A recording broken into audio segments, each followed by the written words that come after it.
दोस्तों नमस्कार। दोस्तों आज बातचीत शुरू की जाए उससे पहले एक सच से आप वाकिफ हो जाइए और यह सच खुद ही देखने की कोशिश कीजिए, समझने की कोशिश कीजिए कि हम लोग किन परिस्थितियों के बीच खड़े हुए हैं। यह है टिकटॉक। टिकटॉक के भीतर में भारत सरकार ने बकायदा एक अपना प्लेटफॉर्म बनाया हुआ है और इस प्लेटफॉर्म के फॉलोअर्स हैं 1 मिलियन, जी 10 लाख, और 7.5 मिलियन लाइक किए हुए हैं। सिर्फ इतना ही सच नहीं है, माई गवर्नमेंट इंडिया इसका इतना भर सच नहीं है। बकायदा भारत चीन सीमा पर जो 20 सैनिक शहीद हुए, उन सैनिकों को जो श्रद्धांजलि देने के लिए 1 मिनट से कम का एक वीडियो बनाकर भी भारत सरकार की तरफ से इसी टिकटॉक में डाला गया है। यानी जो श्रद्धांजलि दी जा रही है वह भी चीन के ऐप में ही बकायदा भारत सरकार दे रही है। उसकी एक छोटा सा उदाहरण हम आपको दिखाते हैं कि यह एक स्थिति है। ये देखिए, ये चल रहा है जो श्रद्धांजलि अर्पित की गई है भारत सरकार की तरफ से बकायदा टिकटॉक के ऐप में। अब यहां से यह बात शुरू होती है कि जब आप इसे देखते हैं तो आप क्या महसूस करते होंगे। आपके जहन में ऐसे बहुत सारे सवाल होंगे कि क्या यह सब कुछ जो दिखाया जाता है, यह भावनाओं को जानबूझ के उभारा जाता है, या सरकार के पास कोई विजन नहीं है। विजन का मतलब यह है कि आप जिन बातों का जिक्र करते हैं जनता उससे प्रभावित हो जाती है, लेकिन जनता को प्रभावित करने की दिशा से आगे बढ़ते हुए आप कोई समाधान नहीं निकाल पाते हैं। 1962 का युद्ध हुआ था, तकरीबन 58 साल हो गए। इस 58 साल के भीतर में उस दौर की पीढ़ी के भीतर आज भी चीन को लेकर गुस्सा है। 1971 का जब युद्ध हुआ था, ऐसे में बड़े सारे भारतीय सैनिकों के बारे में कहा जाता है कि वो पाकिस्तान की अलग अलग जेलों में बंद हैं। उनको वापस लाने का कोई प्रयास, किस रूप में प्रयास किया गया, नहीं किया गया, इसको लेके उन सेनानियों के परिजनों से जब आप मिलते हैं जिनकी उम्र अब हो चली है, वह भी बेहद गुस्से में नजर आते हैं। करगिल युद्ध के समय जब सीमा से शव आ रहे थे, उस दौर में तो हम लोग रिपोर्टिंग किया करते थे और देखते थे कि हरियाणा के कई गांवों में लगातार जाना पड़ता था, मध्य प्रदेश के कई गांवों में गए और वहां पर गुस्सा था पाकिस्तान को लेकर। लेकिन सवाल है, इन सब के बीच भी क्या वाकई हम रास्ता अपना निकाल पाए जहां पर भारत एक ताकत के साथ अपने देशवासियों के साथ खड़ा होता नजर आई, या फिर हर सत्ता ने उस दौर में लोगों की भावनाओं के साथ ही खिलवाड़ किया है। क्योंकि जब हम इस ऐप को देखते हैं, उस ऐप के साथ झटके में नजर हमारी जाती है मीडिया, जो मेन स्ट्रीम मीडिया है, चाहे वो प्रिंट मीडिया हो चाहे टेलीविजन मीडिया हो। उसमें खबर आई कि भारतीय सुरक्षा एजेंसियों ने एक लंबी फहरिस्त दी है कि कहा गया है कि ये 50 चाइनीज ऐप जो है खतरनाक है। इसमें पहला नाम टिकटॉक का ही है। उसके बाद वीचैट है, यूसी ब्राउजर है, क्लब फैक्ट्री है, शाइन है, अलग अलग तरीके से है। लेकिन सच क्या है, और क्या वाकई हम इन परिस्थितियों से जूझ रहे हैं कि हमारे पास इसका कोई विकल्प नहीं है और हम सिर्फ तत्काल में, यानी इसकी उम्र बड़ी छोटी होती है, जब तक युद्ध की आशंकाएं हैं उसको लेकर देश के भीतर जो भावनाएं हैं, उन भावनाओं के साथ सरकार अपने आप को खड़ा करना चाहती है, इसलिए इन बातों का जिक्र किया जाता है। और मीडिया इन बातों को देखता परखता नहीं है कि दरअसल जिन बातों का जिक्र सरकार की तरफ से भी हो रहा है, मंत्री भी आके कह रहा है, लेकिन सच क्या है? क्या कहने भर को दिखा देना सच है, या उसके बारे में क्रिटिकल होकर जानकारी हासिल करना सच है? तो हमें लगता है कि आज जरा इस बात को हम परखने की कोशिश करें और उसके साथ एक चीज और परखेंगे। इस देश में सीमा पर लड़ते हुए जो जवान शहीद हुए हैं, उसमें कोई कॉरपोरेट का बेटा नहीं है, कोई इंडस्ट्रियलिस्ट का बेटा नहीं है, कोई पॉलिटिशियंस का बेटा नहीं है। सारे के सारे शहीद हुए सिपाहियों के पिता जो थे वह किसान हैं। और जहां जहां से भी हमने जिक्र करना शुरू किया और जहां जहां से चीजों को निकाला, किसान का बेटा ही सीमा पर मारा गया है, वहीं पर वो शहीद हुआ है। और उसके गांव खेड़े की परिस्थितियों को जब आप टटोलेंगे तो बड़ी न्यूनतम लड़ाई वो लड़ रहा था। उसके पैसे से घर का मकान पक्का हो रहा था, उसका पैसा जो चल कर आता था उसके जरिए पुराने कर्ज चुकाए जा रहे थे। जो पैसा सिपाही का घर तक पहुंचता था उसके जरिए 2 धोती खरीदी जाती थी, 2 जून की रोटी मुहैया हो रही थी। बड़ी न्यूनतम लड़ाई वो लड़ रहा था घर के भीतर में, और देश के लिए सबसे बड़ी लड़ाई सीमा पर लड़ रहा था। आज जिक्र इसका भी होगा, लेकिन जरा सिलसिलेवार तरीके से हमें लगता है कि इस बात को अब समझने की जरूरत है। जब हम आपसे जिक्र कर रहे हैं तो पहले यह समझ लीजिए, भारत में जितने भी स्मार्टफोन हैं उस स्मार्टफोन में लगभग 2 लाख करोड़ का एक मार्केट है। उस 2 लाख करोड़ में से 1,44,000 करोड़ यानी लगभग 72% चीन का कब्जा है, चीन का दबदबा है उस मार्केट पे। टेलीविजन जो हमारे यहां आता है उसमें खास तौर से जो स्मार्ट टीवी आता है, स्मार्ट टीवी और टीवी का जो पूरा मार्केट है वो 25,000 करोड़ का है। लेकिन स्मार्ट टीवी का जितना भी बड़ा मार्केट है उसका लगभग 42 से 45% चीनी प्रोडक्ट का कब्जा है। जो टेलीकॉम इक्विपमेंट्स होते हैं वो तकरीबन 12,000 करोड़ का एक मार्केट है। उसमें से चीन का मार्केट जो है वो लगभग 25% यानी 3,000 करोड़ चीन का मार्केट है। चीन का ही प्रोडक्ट है, चीन का ही माल है, चीन का प्रोडक्ट है। जो होम एप्लीकेंसेस आते हैं उसमें लगभग 50,000 करोड़ का मार्केट है। उसमें चीन का जो हिस्सा है वो लगभग 5 से 7 करोड़ चीन का हिस्सा है, सिर्फ चीन का। ऑटो कंपोनेंट जो आते हैं उसका मार्केट बड़ा बड़ा है भारत में, लगभग 57 अरब डॉलर, और इस 57 अरब डॉलर में से लगभग 15 अरब डॉलर चीन का मार्केट है। जो सोलर पावर है वो तो पूरी तरीके से चीन के हवाले है, क्योंकि इसका जो मार्केट साइज है वो 37,916 मेगावाट का है। और आपको जानकर हैरत होगी कि 90% हिस्सा ये चीन के मार्केट का हिस्सा है। जो स्टील हमारे यहां होता है उसका जो मार्केट साइज है वह लगभग 108 मीट्रिक टन का है और उसका लगभग 20% चीन का है। जो फार्मा का सेक्टर है उस फार्मा के सेक्टर में लगभग 2 अरब डॉलर का मार्केट है और चीन का हिस्सा उसमें लगभग 1 अरब से ज्यादा का, लगभग 60% हिस्सा चीन के मार्केट का। जब हम इन बातों का आपसे जिक्र कर रहे हैं तो एक सवाल है, भारत इस दिशा में क्यों नहीं बढ़ पाएगा? मुश्किल यह है कि भारत के पास बजट R&D का होता ही नहीं है। रिसर्च एंड डेवलपमेंट भारत कर नहीं पाता है, सस्ता माल दे पाने की स्थिति में नहीं है। मैन्युफैक्चरिंग यूनिट्स अभी भी बड़ी कॉस्टली होती है। लेकिन असल सच यह है कि भारत के भीतर में जितनी भी बड़ी तादाद में जिन बातों का जिक्र सरकार अपने तौर पर कर रही है कि जनता अब इन चीजों को छोड़ दे, संयोग से सरकार के ही तमाम इंस्टीट्यूशंस और खुद सरकार के तमाम महान लोग जो कि इस देश को कानून बनाकर चलाते हैं वो सभी उन्हीं प्रोडक्ट्स और उन्हीं एप्स का इस्तेमाल कर रहे हैं। तो आप क्या करेंगे? ये इतना संकट भरा वक्त है और संकट बड़ी परिस्थिति है, क्योंकि जब आप इसके भीतर जाते हैं तो हमको लगता है कि 2-3 चीज समझिए।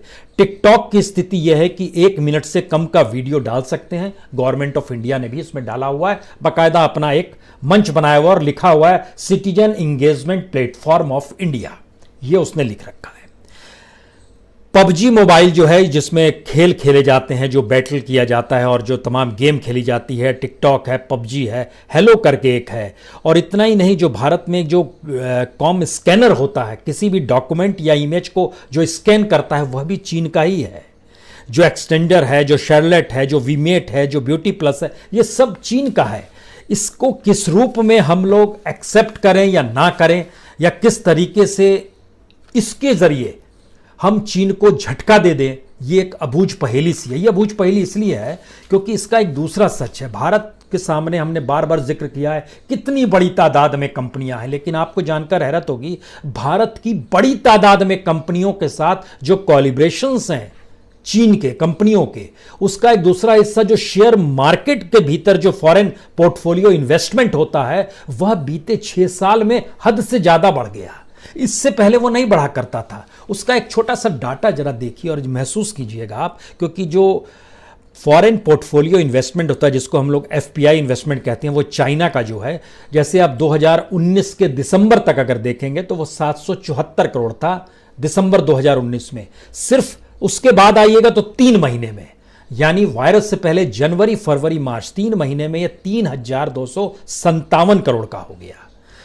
इतना ही नहीं, अगर 2015 की स्थिति में लाइएगा तो 136 करोड़ का था दिसंबर 2015 में FPI जो चाइना इन्वेस्टमेंट जिसके जरिए कर रहा था, और वो मार्च 2020 में बढ़कर हो गया 3,257 करोड़ रुपया। और चीन की कंपनियों ने जो भारत के अलग अलग हिस्सों में 1% से ज़्यादा हिस्सेदारी खरीद ली है, उसमें पिछले दिनों HDFC आपके जहन में आया होगा, HDFC लिमिटेड में 1.1% खरीद लिया है। लेकिन अवंती फीड्स 8.77% चीन की हिस्सेदारी है। कीर्ति इंडस्ट्री 2.29% चीन की हिस्सेदारी है। किंगफ्ला साइंस एंड टेक इसमें लगभग 6.32% चीन की हिस्सेदारी है, जिसमें ऐसी एक लंबी फहरिस्त है। अगर 1% से कम पे आएंगे तो दो बड़ी कंपनियां हैं, उसमें गुजरात इंडस्ट्री पावर, इसमें लगभग 200 शेयर्स हैं, और दूसरा है अल्बेलिक फार्मा जिसमें 3,250 शेयर्स चीन के हैं। लेकिन सवाल है कि ये जो एफडीआई भी बढ़ी है, वो एफडीआई पिछले 6 बरस में ही बढ़ी है, यानी 2014 के बाद ही बढ़ी है, यानी देश के प्राइम मिनिस्टर मोदी हुए उसके बाद ही बढ़ी है। क्योंकि हम आपको एक हिस्सा बता दें कि एफडीआई जो था, अगर आप बीते 14 साल में देखिएगा, यानी सन 2000 से लेकर 2014 तक, तो $1.683 बिलियन 1.683 बिलियन डॉलर 14 साल की हिस्सेदारी एफडीआई की रही। लेकिन 14 से के बाद से 20 तक की स्थिति आ गई $5.462 बिलियन, इतना और बढ़ गया, और आज की तादाद में $7.145 बिलियन है। यानी 6 साल के भीतर में जिस रफ्तार से एफडीआई, जिस रफ्तार से एफपीआई, जिस रफ्तार से चीनी प्रोडक्ट, जिस रफ्तार से भारत सरकार के भी तमाम इंस्टीट्यूशंस उसी के जरिए प्रचार प्रसार कर रहे हैं, यह एक अनूठा सच नहीं है, बल्कि इस देश की त्रासदी है। क्योंकि युद्ध के समय भारत सरकार की तरफ से ही कहा जा रहा है और बार बार कहा जा रहा है कि हमें दरअसल चीन को सबक सिखाना है, और देश की जनता में 16 शहरों में आज विरोध प्रदर्शन हुआ है, और कुछ जगहों पर कहा गया अब हम हांगकांग मार्केट, जो हांगकांग मार्केट है वो नाम दरअसल बंगाल में है, उसको कहा गया हम इसका नाम बदल देंगे। किसी ने अपने तौर पर कहा, ये पश्चिम बंगाल का जो सिलीगुड़ी का इलाका है वहाँ पर एक हांगकांग मार्केट है, कहा गया हम नाम बदल देंगे। गुजरात के अहमदाबाद शहर की आपने देखी होगी टेलीविज़न तोड़ा जा रहा है। दिल्ली का जो confederation of all India traders है उसने कहा कि अब हमारा अभियान नया एक कैंपेन लॉन्च करने वाले हैं, और फिल्मी सितारों से अपील उन्होंने की है कि आप किसी भी हालत में चीनी सामान का विज्ञापन नहीं करें। ये सारी बातें हो रही हैं, लेकिन सवाल है कि सरकार अपने तौर पर अगर कुछ नहीं करेगी तो शहीद का बेटा भी बोलता है और उसकी पत्नी भी बोलती है चीनी सामान का बायकॉट करो। जनता बायकॉट करेगी तो जनता बायकॉट तब नहीं करेगी या तब करेगी कि जब वो माल के अल्टरनेटिव मार्केट में होगा। एक बात, दूसरी, उसको विदेशी माल है, उसको लाने की इजाजत भारत सरकार क्यों दे रही है? अगर इजाजत ही रोक दी जाएगी तो बाजार में माल ही नहीं होगा। लेकिन ये कर पाने की कैपेसिटी में आप नहीं आ पा रहे हैं, क्योंकि आप सक्षम ही नहीं है। आपकी मैन्युफैक्चरिंग यूनिट इस बात की इजाजत नहीं देती है कि भारत की जनता के कंज्यूमर की जो पॉकेट है उसके अनुकूल आप सामान बना सके। यहां तक कि जो कार भी बनती है, कार जो एसयूवी बन रही है, जो चाइना से एसयूवी बनकर आएगी, उसकी कीमत होगी लगभग एवरेज 7 लाख। भारत में जो एसयूवी बनेगी उसकी कीमत होगी 12 लाख। अब 5 लाख का अंतर है, कौन लेगा? टेलीविजन जो स्मार्ट टीवी आ रहा है, एंड्रॉयड टीवी आ रहा है, उसकी कीमत चीन दे रहा है 35,000। भारत के मार्केट में जो टीवी बनेगा एंड्रॉयड टीवी, उसकी कीमत होगी लगभग 70,000, और या उससे ज्यादा होगी। ये इतना स्थिति आ गई, क्या कीजिएगा? आप अल्टरनेटिव क्रिएट नहीं करते हैं, आप इस देश की इकोनॉमी को जनता से नहीं जोड़ पाते हैं, आप इस देश के भीतर का सोशल इंडेक्स लोगों को एक समानता के तौर पर नहीं ले आ पाते हैं। और ये समानता का जिक्र जब हम आपसे कर रहे हैं, तब हम आपको बताना चाहते हैं कि इस देश का सच बेहद त्रासदीदायक क्यों है। इस देश में किसान जिंदगी भर पीढ़ियों खप जाती है उसकी अनाज उपजाते हुए और अनाज के जरिए देश का पेट भरते हुए। जो मौजूदा वक्त में बीते 2 महीनों का सच यही है कि अगर इस देश के किसानों ने अनाज ना उपजाया होता तो भारत सरकार 20 लाख 50 लाख कुछ भी कहती, आरबीआई से कितने भी नोट छाप लेती, लेकिन गेहूं और चावल और दाल ना होती तो पेट नहीं भर पाती। किसानों ने उपजाया था, और उसी किसान का बेटा अब किसानी छोड़कर मैदान में जाता है, जहां पर वो सीमा पर मौजूद रहता है। जो सिपाहियों की फेरिस्त है, जो शहीद हुए हैं सिपाही, हमें लगता है कि उसके बारे में आपको जरूर जानना चाहिए, क्योंकि उसके भीतर का सच शायद इतना मुश्किल भरा सच है कि हम लोग आंखें मूंद लेते हैं। हर के पिता किसान है, हर के घर में किसानी है, और बड़ी न्यूनतम जरूरतों के आसरे उसकी जिंदगी चल रही है। सिपाही गणेश राम कुंजाम 28 साल का, छत्तीसगढ़ का, उसके पिता इतवारी राम कुंजाम आदिवासी हैं, पैडी फार्मर हैं। गिदहाली गांव में रहते हैं, बड़ी ही बदहाली स्थिति में रहते हैं, जो वहां से हमारे रिपोर्टर से बातचीत हुई। दीपक सिंह 31 साल के, जो फरहादा गांव के हैं, यह भी शहीद हुए। इनके पिता हैं गजराज सिंह, मध्य प्रदेश रीवा के फरहादा गांव में रहते हैं, किसान परिवार से आते हैं। परिवार के भीतर की स्थिति दयनीय है। हवलदार सुनील कुमार 37 साल के हैं, पटना के नजदीक तारा गांव है। उनके पिता हैं वासुदेव सिंह, खेती पहले करते थे, छोड़ दी, उसमें नहीं पढ़ पाए तो एक परचून की दुकान खोल ली है, उससे जिंदगी चल रही है। सिपाही कुंदन कुमार 30 साल के हैं, सहरसा आरन गांव, पिता निमेंद्र यादव। इनके पास 2 बीघा जमीन है, वही जिंदगी का आसरा है, वही बच्चों से बड़ा हो गया है। बच्चा शहीद हो गया है, जिंदगी कैसे चलेगी इन्हें नहीं पता है। सिपाही जयकिशोर सिंह, यह वैशाली के आते हैं, चकफता गांव है, 26 साल के। इनके पिता है कपूर सिंह, यह भी किसान है। और एक स्ट्रिंगर ने जब उनके घर के भीतर झांक कर देखा तो स्थिति और बदहाली कितनी नाजुक थी। उस घर के भीतर की पूरी संपत्ति को भी जोड़ लेते तो भी वह शायद 5,000 की ना हो पाती। एक स्थिति परिवार और किसान परिवार के भीतर की क्या होती है, यह जरा इसके जरिए समझने की कोशिश कीजिए। जो देश की सीमा पर तैनात है और जिससे देश सुरक्षित है, उन परिवारों के घर के भीतर हम आपको चाहते हैं कि आप झांक कर देखिए। हवलदार के पलानी, यह किसान है, पिता काली मुत्थु हैं, तमिलनाडु के हैं, 40 साल के हैं, लेकिन इसकी स्थिति भी नाजुक है। ये उन किसानों में शरीक हुए थे जो किसान दिल्ली आए थे ये कहने के लिए कि कर्ज माफी हो जानी चाहिए। ये कौन सी परिस्थिति है। सिपाही राजेश औरंग 26 साल के, पश्चिम बंगाल के बिरभूम जिले के बेलगोरिया गांव के हैं। इनके पिता हैं सुभाष औरंग, किसान हैं। स्थिति इतनी नाजुक है कि ये पिछले दिनों भटक रहे थे कि किसी तरीके से कार्ड इनको बीपीएल का मिल जाए। हवलदार विपुल नाथ 35 साल के, अलीपुर बंगाल के, ये सब शहीद हुए हैं। इनके पिता हैं बीरन राय, किसान हैं। सिपाही अंकुश कुमार 21 साल के, हमीरपुर मध्य प्रदेश के आते हैं। पिता हैं अनिल कुमार, किसान हैं। सिपाही गुरतेज सिंह पंजाब से आते हैं, मनसा वीरावाला डोगरा गांव है, पिता किसान हैं।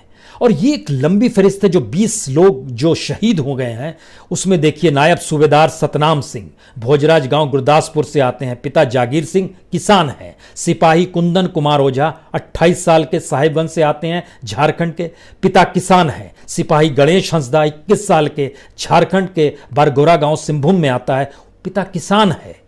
नायब सूबेदार मनदीप सिंह पटियाला से आते हैं, पिता किसान है। सिपाही चंद्रकांता प्रधान कंधमाल उड़ीसा से आते हैं, बेहद पिछड़ा इलाका है, गरीब आदिवासी समुदाय से निकला हुआ ये परिवार है। और इनके पिता हैं करुणाकर प्रधान, जो बेहद गरीब किसान हैं। वहाँ के बारे में जानकारी मिली, खासतौर से जो उड़ीसा के हमारे जो स्ट्रिंगर हैं, जो जानकारी आई, एक तो इनकी कंधमाल वाले की आई, दूसरी जानकारी आई मयूरभंज के हैं, नायब सूबेदार नंदूराम सोरेन 43 साल के हैं। ये मयूरभंज के रायरंगपुरा के जानकारी आई।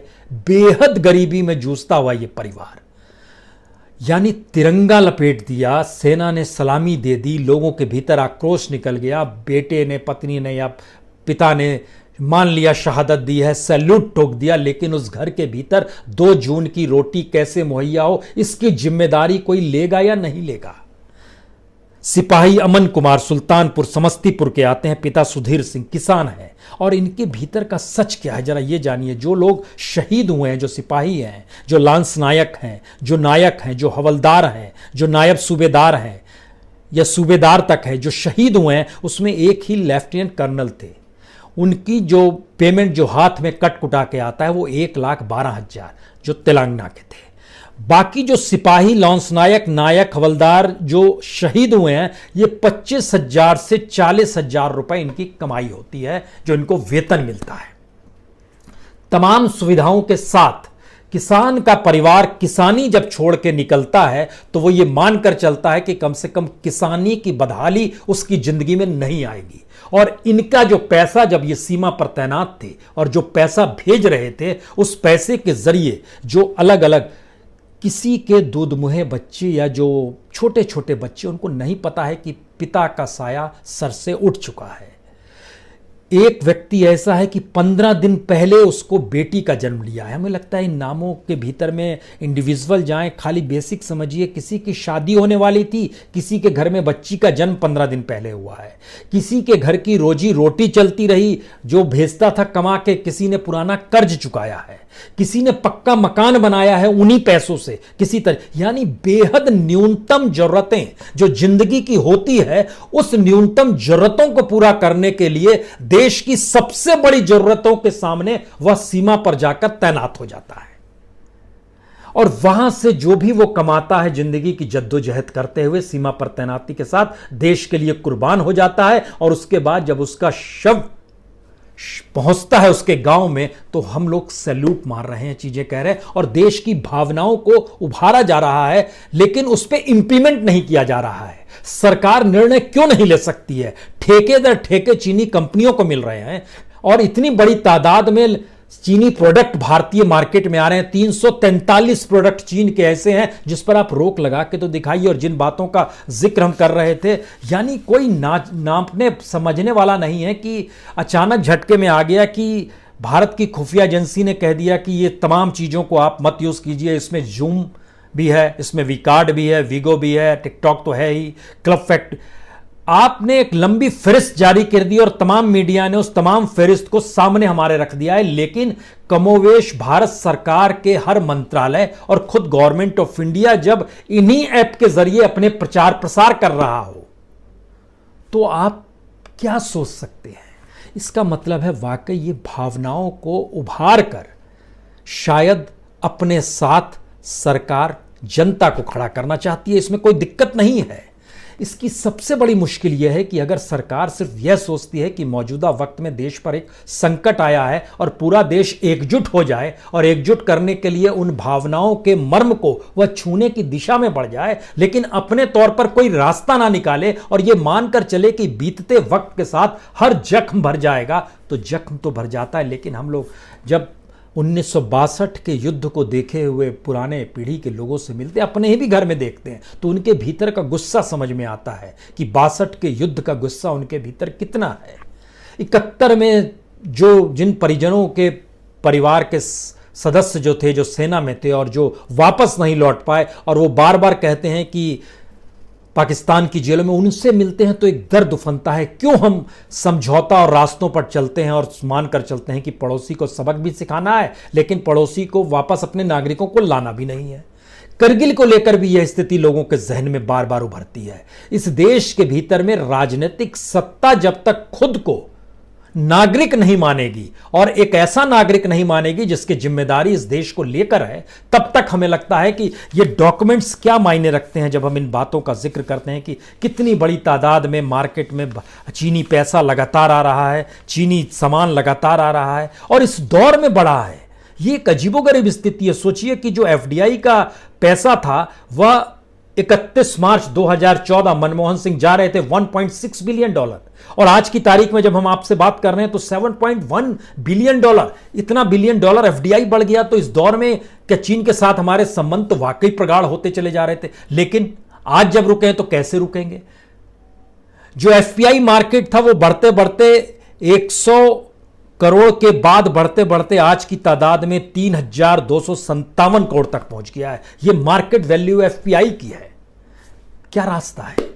तो यह एक ओवरऑल तस्वीर निकल कर आती है कि क्या वाकई जो बातें कही जा रही हैं वो सिर्फ कही जा रही है और भावनाओं को भुंजाया जा रहा है। यकीन जानिए यही स्थिति आ रही है। बहुत बहुत शुक्रिया, बहुत बहुत शुक्रिया।